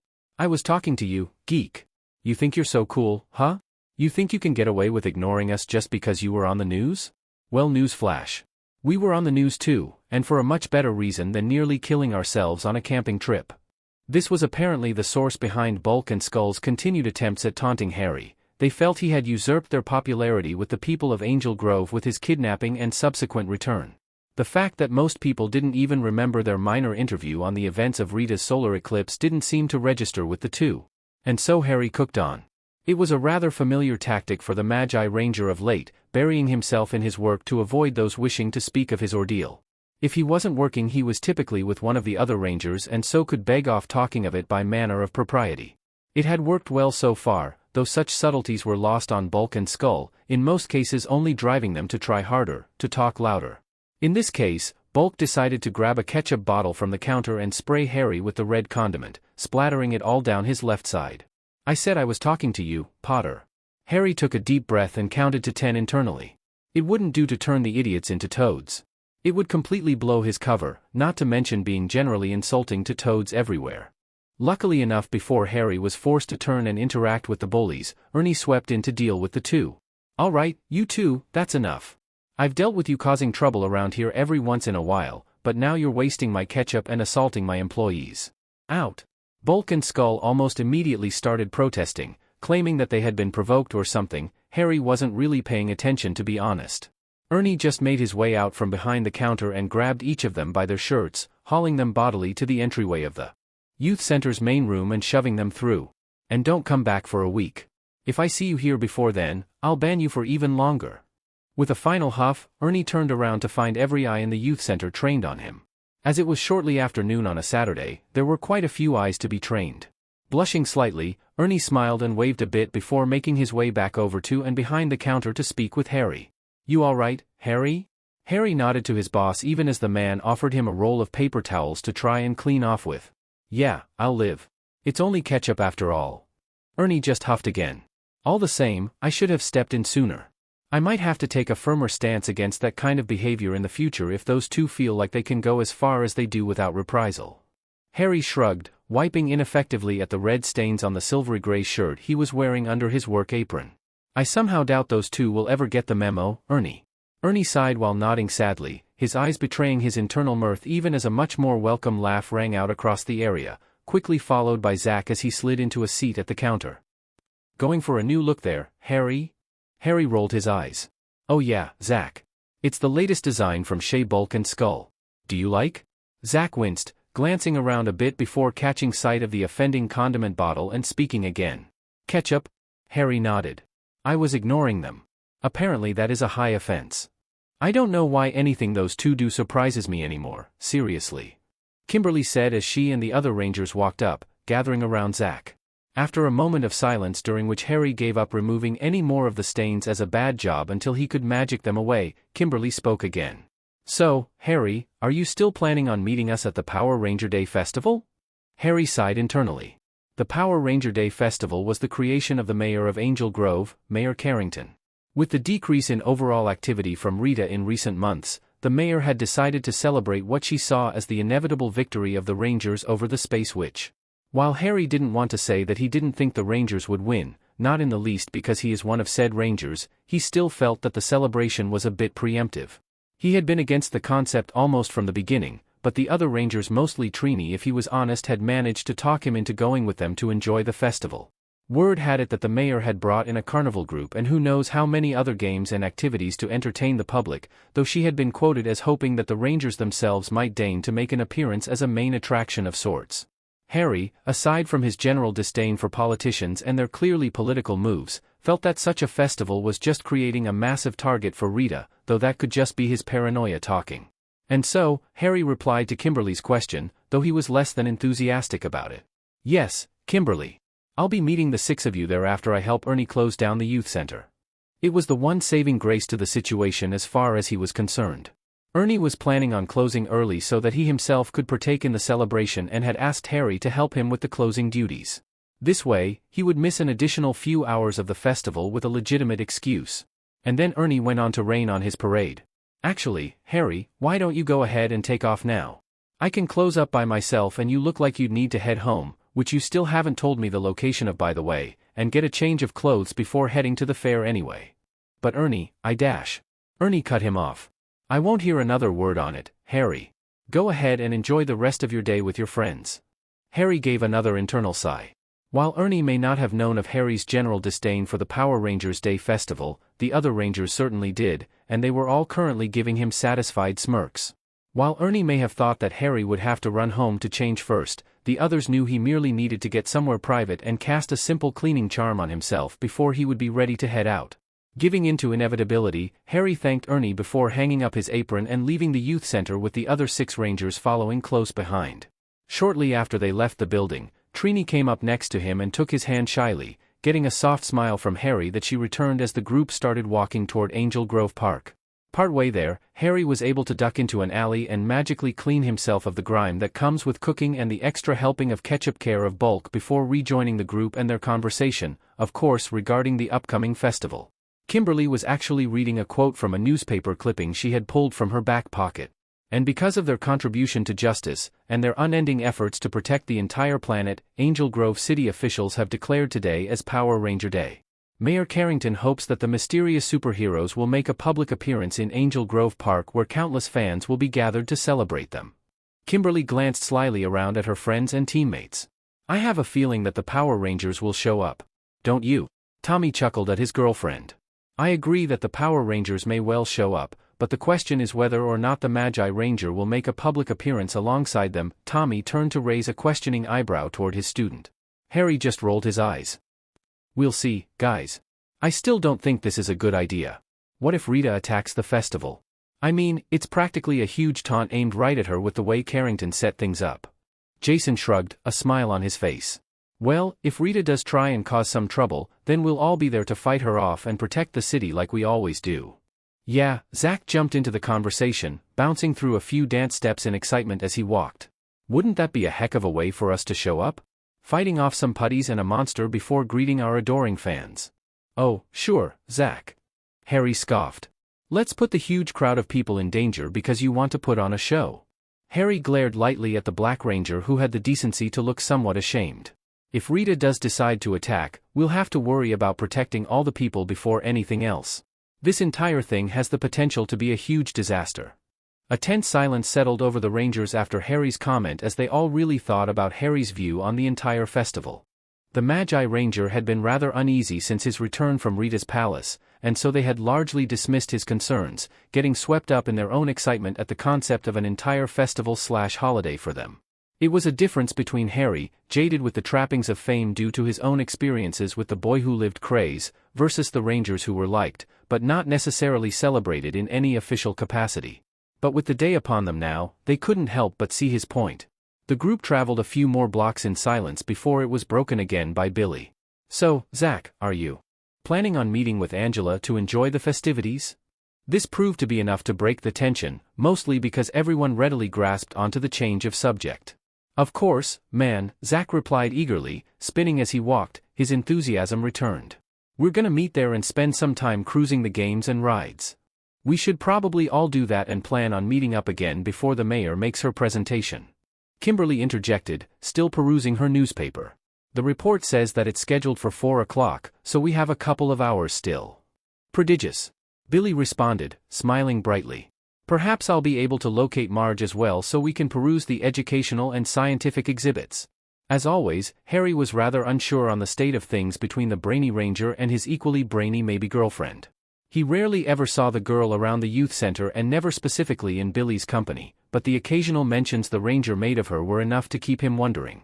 And based on the curious looks of the other rangers, he wasn't the only one, and Billy was maintaining his silence. The rangers continued on their trek and reached the entrance to Angel Grove Park within a few minutes. The entire area had been decked out with streamers and posters advertising the Power Rangers Day Festival, and the stream of people filing into the park was going strong. Just beyond the parking lot and main entrance to the park, there was a stage set up with a heavy curtain hanging down in front of it. All around the area there were what looked like inflated tubes crisscrossing around each other in the signature colors of the 7 Power Rangers. The carnival workers had set up their rides and games off to the north of the stage, straight back from the entrance, while there were several other booths and activities sponsored and hosted by various businesses around Angel Grove that had set up to the east. After reminding everyone of their rendezvous later on where, presumably, they would be discussing the possibility of sneaking off to morph and put in a personal appearance, the group split up. Kimberly and Tommy set off together toward the carnival while Billy set off for the booths, searching for both Marge and something to tickle his intellectual fancy. Jason followed after the Blue Ranger, commenting on a youth martial arts tournament being hosted by a local karate dojo that some of his students were participating in. Zach almost immediately began looking around the stage area for Angela, as that was where she had indicated that she would meet him, which left Trini and Harry to their own devices. Shrugging, Trini grabbed Harry's hand and practically dragged him toward the carnival. Despite Harry's misgivings due to his last experience with a carnival, it only took her reminding him of their first out-of-suit meeting also being in a carnival, though admittedly the same one, that caused his misgivings for him to grudgingly give in and at least try to enjoy himself. Not so surprisingly, Harry found that he greatly enjoyed the scramblers and roller coasters, small-scale though they may have been, in order for the carnival to keep to its mobile nature. While Trini didn't necessarily enjoy those as much, she did manage to absolutely annihilate Harry when they rode the bumper cars. After passing by a fair few carnival games, most of which Trini assured Harry were merely scams and nearly impossible to win even if some of the prizes looked nice, and no, you can't use your magic to win them despite all that. The two found themselves about an hour away from their scheduled meeting time with the rest of the Rangers. Having ridden all the rides they wanted to at the carnival, the couple decided to head over toward the booths and see what was on offer there. Many of the setups were little more than advertising for their businesses and handing out cheap advertising material in the form of bags, paper fans, whistles, pens, and the like. Occasionally, there would be drawings to sign up for, provided of course you gave them your name and address so you could be inundated with junk mail. Some of the booths, like one of the larger ones run by the Angel Grove School Corporation, were displaying several art pieces done by their students and putting them up for judging by the public. After wandering for a bit, Harry and Trini found the martial arts tournament Jason had mentioned, with the Red Ranger watching intently from nearby, and they spent a bit of time watching the bout in progress. It was a fight between two young teens, one of which was one of Jason's students, which explained the Rangers' level of focus. They watched the rest of the match, which was won by Jason's student, and cheered along with everyone else before moving on again. While wandering through the maze of advertising and games, Trini turned to face Harry and spoke. "Do you really think that Rita will try something today, Harry?" Harry nodded grimly. "Yeah, she's up to something up there, I know it. Especially since I can feel her magic every so often. It hasn't been any more common today than any other day, and Zordon hasn't called with anything out of the ordinary from the censors either, but well, just look around." Harry waved his free hand at the booths around them. While they were all run by different companies, all of them had gotten involved in the Power Rangers Day spirit, and their booths were sporting various Power Ranger-themed decorations. Each and every person here is celebrating the Power Rangers and, perhaps indirectly, the fact that Rita is always losing. The whole thing is just one big insult to her, even if it wasn't designed that way. Trini's face grew grim as she took in his words. "Well, when you put it that way, you really do have a point." Checking her watch, Trini gave his hand a squeeze. "Come on, let's head back to the stage. The others should be there soon, and I'd rather we were all together if Rita really does do something." Harry just nodded, even as a chill went up his spine. When the two Rangers returned to the stage area, there were about 15 minutes left before the mayor's presentation and the crowd was growing. They managed to find Tommy and Kimberly almost immediately, but were forced to rely on some subtle magic from Harry to find the others. Finally, the collective group of Ranger tracked down Zach, who had been glancing around eagerly with a bag from one of the booths held in one hand.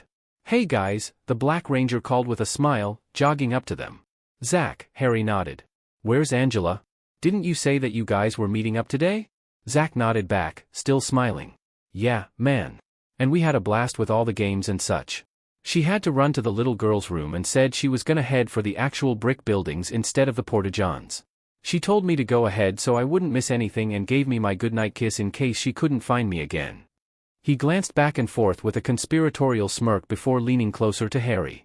"If it isn't any trouble, do you think you could magic me up a way to find her again so I can get a repeat?" Harry just rolled his eyes even as Trini and Kimberly both took the opportunity to smack one of Zach's arms. Shrugging off his teammate's response, Zach reached into his bag and began rummaging around. "Anyway, I've got something for you guys." The other Rangers just exchanged glances briefly before Zach brought their attention back to him with a cry of success. And then he pulled a doll out of his bag. A Power Ranger doll. A Magi Ranger doll. Harry groaned and smacked his forehead with his free hand. Zach just laughed before tossing the doll to Harry, who caught it reflexively, and reaching into his bag again, ultimately producing a doll for each of them in the form of their alter egos. They weren't really the best quality toy, being little more than a cotton-stuffed, human-shaped pillow around 6 inches tall, but they were rather standard fare for carnival prizes, a thought that Zach confirmed with his next statement. "Yeah, the Zach man has still got it," he said with a smile. "I won one of those at a ring toss booth over in the carnival and I figured, hey, I might as well go for the whole set, right?" He punctuated his statement by pulling out a Black Ranger doll for himself and smiling brightly at his friends' exasperated faces. Then Zach paused for a moment, glancing between Tommy and Kimberly and then Harry and Trini before his eyes widened. "Oh, I'm sorry." He stepped forward and yanked the Magi Ranger doll from his hands before swapping it with Trini's Yellow Ranger doll and giving that to Harry. He then repeated the swap with Tommy and Kimberly. "I gave you 4 the wrong dolls." At this point Trini was blushing and had hidden most of her face in Harry's shoulder, though she still kept one eye free to glare at Zach, who was now laughing again. Harry himself was leveling his own glare at Zach for his little prank, but the Ranger seemed completely unfazed.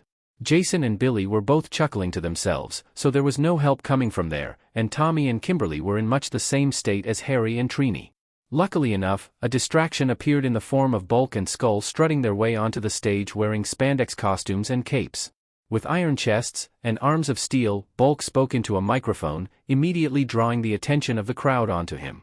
He was wearing a largely blue outfit with a backwards yellow B on it and black boots and gloves with a domino mask to top it off.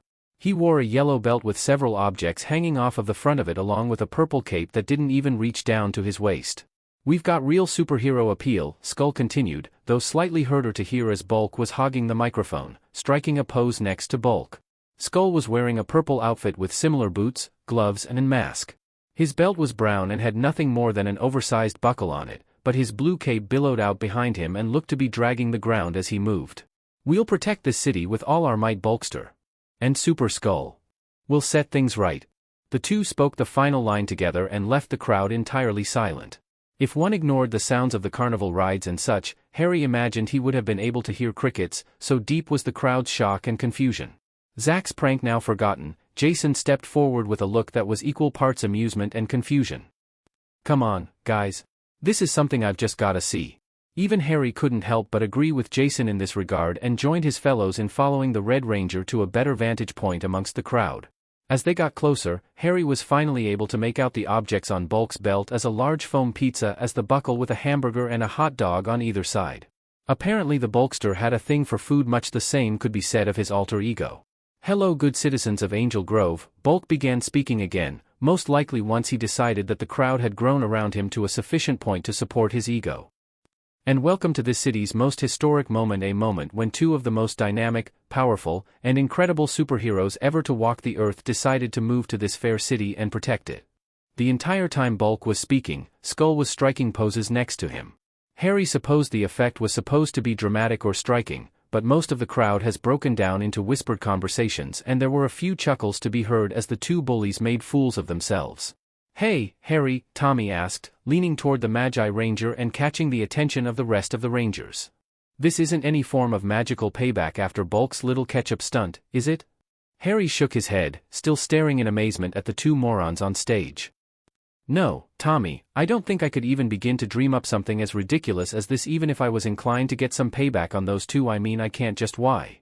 By this point Harry was merely gesturing helplessly toward Bulk and Skull, at a loss for words.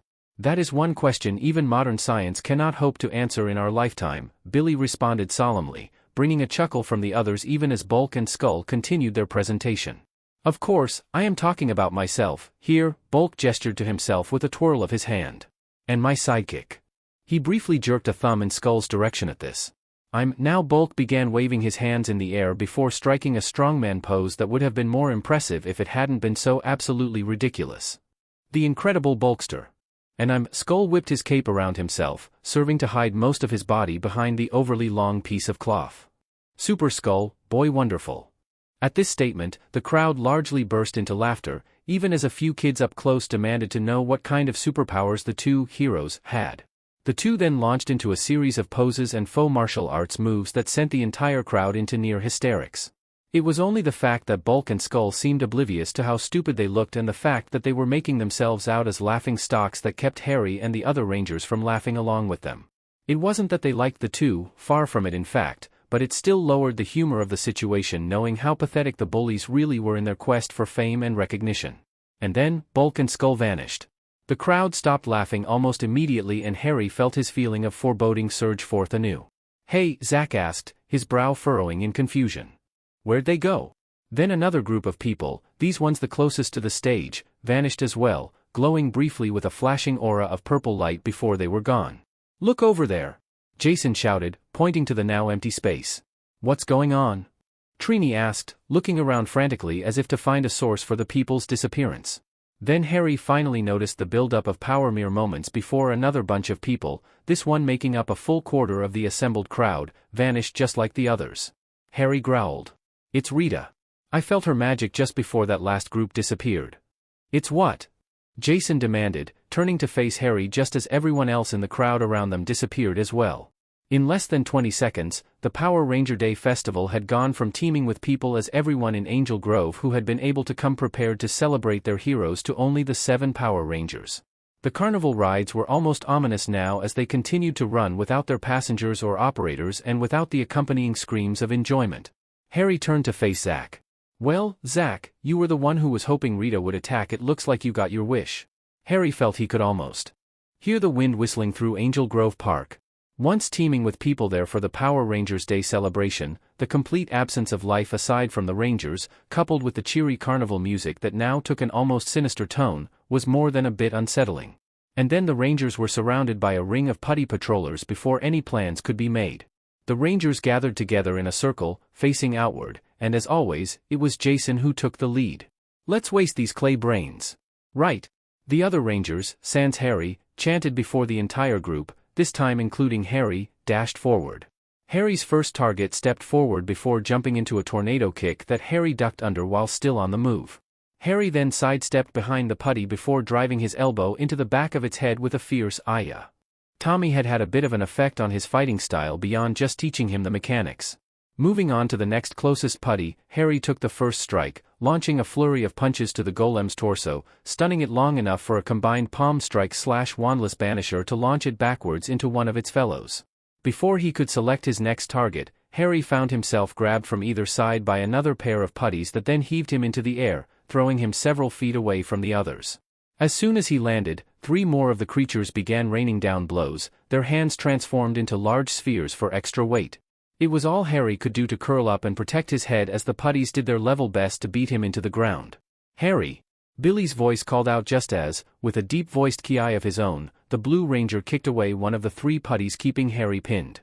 With one of them gone and the other 2 distracted, Harry was able to roll to his back and plant his hands on the ground over his shoulders before kicking out to catch both putties in the chest and springboard off of them, propelling himself into a backwards roll that ended with the Magi Ranger on his feet once again. The 2 putties he struck didn't do more than stumble back a few steps, but when Billy stepped up next to him and the 2 Rangers delivered a pair of simultaneous power-enhanced kicks, they found themselves as airborne as Harry had been. "Thanks, Billy," Harry said, panting slightly even as he patted Billy's shoulder in thanks. "No problem, Harry," Billy replied. "You looked as though you were in a rather difficult predicament." Harry just nodded as he surveyed the battle between his teammates and the putties. It was only now that he looked at the entire group that he realized that they were fighting more putties than he had seen at once outside of Rita's palace. He, and the others he presumed, had been too focused on the immediate battles to really take notice, but there were easily 20 to 30 putties stumbling around as they fought against the Power Rangers. It would be a relatively trivial challenge if the Rangers were to morph, but with the whole no escalation thing, Harry knew that Jason wouldn't call for a morph against only putties and none of the others would morph without the leader's call. Bloody hell, Harry breathed, shooting Billy a grim glance that the genius returned. Affirmative, Billy responded. I don't suppose you could even the odds a bit, could you, Harry? Harry snorted even as he called up his magic and drew and transformed his power coin wand. I suppose that would be a good idea, yes. Without another word, Billy rushed back into the fray, leaving Harry to his magic while he moved to more directly support the others. Taking careful aim, Harry let loose with a flurry of incapacitating spells. He knew he had to use less dangerous spells because of the putty's relative proximity to the other Rangers. Although there were a few close calls, particularly with Jason and Tommy who were much more aggressive and unpredictable in their movements, he managed to avoid friendly fire. And when, on a few occasions he spotted a clear shot away from his teammates, he would cast a stunner or reductor curse to take the putty out of the battle more reliably. Flash, a putty that was trying to launch a kick into Zach's back, found its legs stuck together, causing it to lose balance and fall to the ground. Flash, another putty found itself caught in mid-leap by a levitation charm, floating off to one side before being dropped onto a pair of its fellows, sending the three of them sprawling. Flash, a putty attempting to flip closer to Jason, found its hands stuck to the earth when they touched. Flash, a flying kick from one putty heading toward where Trini and Kimberly were fighting together, was intercepted as another putty was summoned into its path. Flash Boom, a group of 3 putties, deciding that leaving the larger battle in order to charge Harry, were met with an exploding curse. And on it went for 30 seconds, stretched much longer by Harry's adrenaline-fueled perception, until Maggling!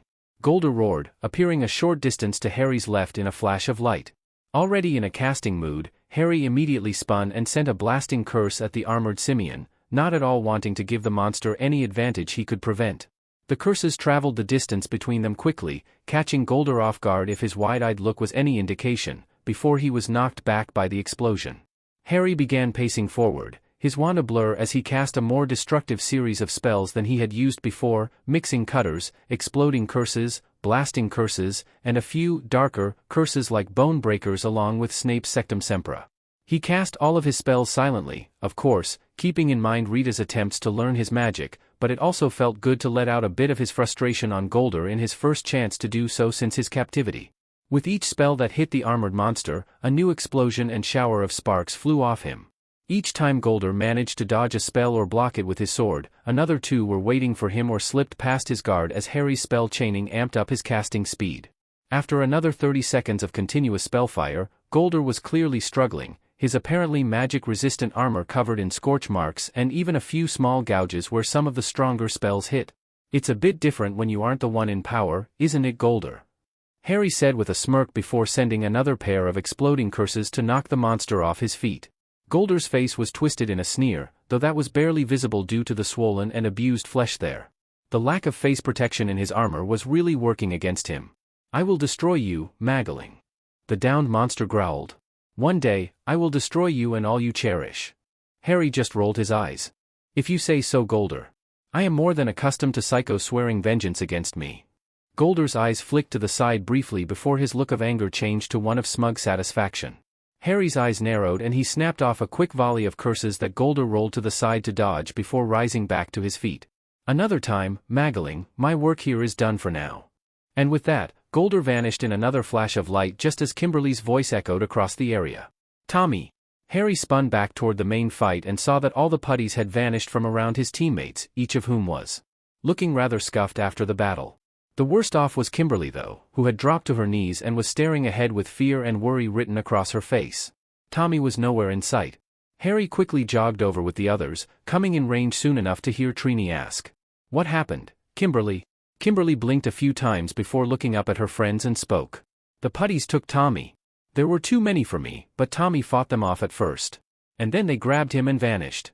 In short order, the remaining Rangers had teleported to the command center and reported Tommy's abduction. Zordon was understandably concerned. Based on what you have told me, Rangers, and particularly Harry's report on what Golder said to him, I fear that Tommy's abduction was the goal of this latest attack. But why did all the people vanish too, Zordon? Jason asked, stepping forward as he was wont to do. What does anyone else have to do with our battle with Rita? Zordon hummed in thought for a moment, closing his eyes briefly before speaking. I have told you all about the grid's focal point located in Angel Grove and how Rita's ultimate goal is gaining unfettered access to it. I spoke of how the grid protects the innocents that are inadvertently brought into the line of fire during the course of our battles, but there is a bit more to it than that. Harry felt a frown growing on his face even as Trini stepped a bit closer to his side, taking his hand in hers in an attempt to provide comfort. It was no secret to the other Rangers about how Harry felt in regard to civilians getting involved in their battles against Rita's monsters.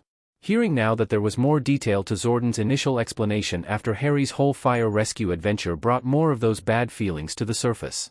Zordon too took note of Harry's rapidly souring mood as he seemed to choose his next words carefully. The grid not only protects the people around its focal point, the focal point is actually anchored by those people. It is the people of Angel Grove, and indeed all the sentient living creatures that have ever lived in this geographical location, that have kept the focal point here. Because of this anchoring effect, if any harm were to come to these anchors, the civilians, then the focal point could destabilize, potentially moving it early if not destroying it entirely. So is that why Rita kidnapped all the people? Zack asked. So she can move the focal point somewhere else? Zordon's head shook side to side, a singularly curious image for a floating head. No, Zachary. The location of the focal point is not determined by the anchors, rather the anchors are determined by the location. It is less about where the focal point is and more about what state it is in. Billy was the next to provide an idea. So would kidnapping the people cause the focal point to begin to break down? Is that her plan? Again, Zordon shook his head. Not at all, Billy. As I mentioned before, it is believed that Angel Grove's focal point remained undiscovered for 5,000 years before our struggle commenced. To be honest, it is not a strategically sound decision for Rita to attempt to force the focal point into an early move. It could reappear within territory that evil forces control, but there is an equal chance for it to appear in an area outside her control, or even simply not at all. And that is assuming that the new location is even discovered in a timely fashion. And in any case, kidnapping the people wouldn't set an early relocation in motion, and I fear that this is not Rita's actual plan. The silence seemed heavy as everyone processed this information. Finally, Harry was the one to ask the question on everyone's minds. So what do you think she's up to, Zordon? Zordon sighed before responding. I fear that the constant stream of losses in battle has pushed Rita in a desperate direction. The constant surges of magic Harry and I have been detecting these past weeks coupled with the abduction of the citizens of Angel Grove leads me to believe that she is going to attempt one final assault. Removing the people simply means that she won't have to limit her actions for fear of destabilizing the focal point. As if in response to this somewhat dark portent, the alarms in the command center went off, making the Rangers jump. Ay. Alpha chanted, panicking as usual. The sensors are picking up a surge of power stronger than ever before coming from Rita's palace. The robot paused for a moment before speaking again, fear and awe in his voice. Zordon, I think Rita's palace is moving. Alpha turned to face the viewing globe, prompting the Rangers to follow his lead without a word. The globe lit up from within as always, showing the starscape background image of Rita's palace which was, just as Alpha had said, lifting off from the surface of the moon, the entire building cloaked in a visible miasma of magic. Harry was rather taken aback at the amount of magic required for such a feat. Rita's palace was nowhere near the size of Hogwarts, which was really his only other experience with castles and the like, but it was still a respectably sized building. What does this mean, Zordon? Harry stammered, keeping his gaze locked on the viewing globe as he spoke. Zordon sighed again. It means, Harry, that my fears have been realized. Rita is bringing her palace to Earth in order to fuel her most dangerous weapon, Cyclopsis. The image in the globe changed to show an alien landscape, buildings standing as tall as those in Angel Grove with trees of equal height growing alongside them, nature mixed with civilization. The alien cityscape was disturbed in a flash of light as a massive machine appeared amongst the buildings. It was humanoid in shape and was largely white in color with a few red accents here and there. It had a large spike coming from the top of its head and a rather large set of layered pauldrons that made its comparatively tiny arms look like they were a bit low on its torso. Its legs were just as bulky looking and the feet were topped by sharply hooked tips. As soon as the light of this machine's appearance faded, it set about destroying the surrounding buildings and knocking the massive trees to the ground as if they were nothing. Zordon's voice provided a rather macabre narration to this scene of devastation. This is an image of the last time Rita used Cyclopsis on an alien world many years before she was imprisoned in her space dumpster. It is a war Zord that was fashioned by Rita to cause the maximum amount of devastation in the minimum amount of time. It is arguably one of the most powerful of its kind in existence. Its main weakness is that it uses up far too much power to run. However, by bringing her palace to Angel Grove and thus the focal point, Rita's power will increase by nearly 10 times, allowing her to provide for Cyclopsis's requirements. You said it's a Zord, Trini trailed off, looking troubled by the image of Cyclopsis firing a barrage of missiles from disguised launchers in its shoulders to destroy another building. Does that mean that someone is piloting it like we do ours? Indeed, Trini, Zordon confirmed, and the image in the globe flickered once again, clearing to show a very familiar golden armored simian working a control panel and laughing darkly. Golder pilots the Cyclopsis War Zord to great effect. When the image faded out again, the Rangers once more turned to face Zordon. It was Kimberly who broke the silence this time. But, Zordon, what do you think Rita would want with Tommy? Why did the putties take him? Zordon hummed in thought before responding. It is highly likely that she wanted to take Tommy out of the fight to deprive us of his help and that of the Dragonzord in the fight against Cyclopsis. The Dragonzord is a very powerful ally to have, and, as it was once under her control, Rita would know that. Zordon turned slightly toward Harry before continuing. I believe that you might have been a target as well, Harry. That may explain Golder's presence on the battlefield. He was just not expecting your rather strong reaction to his appearance. I fear that had you not so successfully held him back that you too would be a captive of Rita's once again. Well, hey, Zack interjected suddenly. If Rita's palace is coming to Earth, then that means that we can break in to rescue Tommy even easier, right? Alpha fielded this question. I'm afraid not, Zack. Energy signatures left behind when the putties vanished indicate that he was taken right to Rita's dark dimension prison. There is only one known way to get there through Rita's palace, and no doubt that method has been changed since Harry broke in to rescue Jason. Billy almost immediately stepped up next to Alpha. Can you show me those readings, Alpha?